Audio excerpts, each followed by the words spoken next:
Shark zone ఇది Hollywood movie.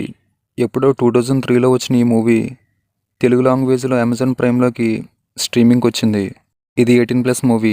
Nudity ఉంది, ఫ్యామిలీతో చూడొద్దు. ఇలాంటి మూవీస్ని ఇప్పుడు ఓటీటీలకు ఎందుకు తెస్తారో అర్థం కాదు. ఇది చూడడం వల్ల టైం అండ్ డేటా రెండు వేస్టే. నీరసానికే నీరసం తెప్పించే ఆ graphics, BGM, screen play, story telling ఇందులో పుష్కలంగా ఉన్నాయి. దానికి తోడు షార్క్ని వరస్ట్ వేలో చూపించారు. దాన్ని చూస్తే షార్క్ అనే ఫీలింగే రాదు. క్లోజప్ యాడ్ లాగా దాన్ని క్లోజ్ రేంజ్లో చూపిస్తూ దాని నోట్లో కెమెరాను పెడుతున్నట్లు ఉంటాయి సీన్స్. ఈ సినిమాని చూడడం వేస్ట్ కనుక స్టోరీ మొత్తం చెప్పేస్తా. లేదు చూద్దామనుకుంటే ఈ వీడియోని ఇక్కడితో ఆపేయండి. లేదు డేటాను వేస్ట్ చేసేస్తా, ఓటీటీని ఓపెన్ చేసేస్తా, సినిమా చూసేస్తా అంటే పోతారు, మొత్తం పోతారు.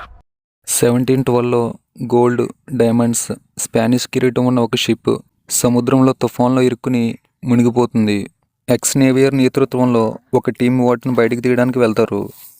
కొన్ని షార్క్స్ అటాక్ చేసి అందరినీ చంపేస్తాయి. ఎక్స్ నేవియర్ కొడుకైన వ్యాగ్నర్ ఒక్కడే తప్పించుకుంటాడు. కట్ చేస్తే 10 years తర్వాత క్యారీని మ్యారేజ్ చేసుకుని డానీని కంటాడు. Town mayor John Cottrell upcoming beach పార్టీస్కి బీచ్ని ప్యాట్రోలింగ్ చేయమంటాడు. వోల్కాఫ్ అనేవాడు గోల్డ్, డైమండ్స్తో మునిగిపోయిన షిప్ని చూపించడానికి వ్యాగ్నర్కి డీల్ ఆఫర్ చేస్తాడు. వ్యాగ్నర్ దాన్ని రిజెక్ట్ చేస్తాడు.